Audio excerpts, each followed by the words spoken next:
শুভ দুপুর বন্ধুরা, কেমন আছো? আজ আমি বানিয়েছি আলু ফুলকপি দিয়ে কাতলা মাছের রসা। তার জন্য যা যা লাগে তা আমি এখানে গুছিয়ে নিয়েছি।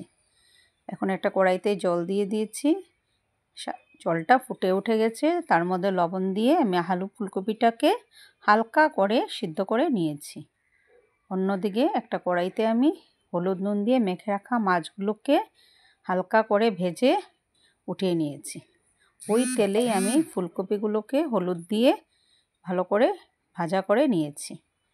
এখন কড়াইয়ের মধ্যে আমি কালো জিরে, শুকনো লঙ্কা, তেজপাতাটা ফোড়ন দিয়ে তার সাথে কুচনো পেঁয়াজ, কাঁচা লঙ্কা, আদা বাটাটা দিয়ে অল্প জল দিয়ে মশলাটাকে ভালো করে মিক্স করে নিয়েছি।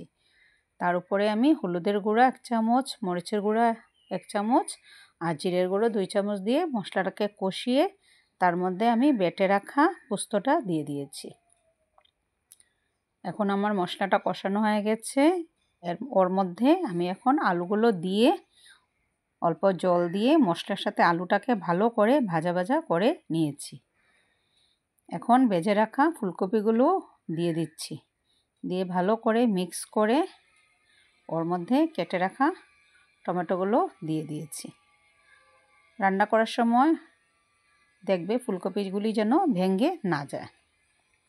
তারপর ফুটিয়ে রাখা জলটা আমি দিয়ে দিয়েছি। যার যতটুকু প্রয়োজন ততটুকুই জলটা দেবে। দিয়ে জলটা ফুটে ওঠা পর্যন্ত আমি অল্প সময়ের জন্য ঢেকে দিয়েছি। আমার জলটা ফুটে উঠে গেছে।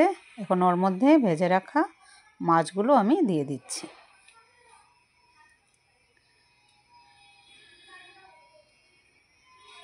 দিয়ে ভালো করে আমি ঝোলের সাথে মাছটাকে মিক্স করে রান্না করে নিয়েছি। এখন উপর থেকে গরম মশলাটা দিয়ে আমার রান্নাটা কমপ্লিট হয়ে গেছে। আমার রান্নাটা কার কীরকম লেগেছে বলবে।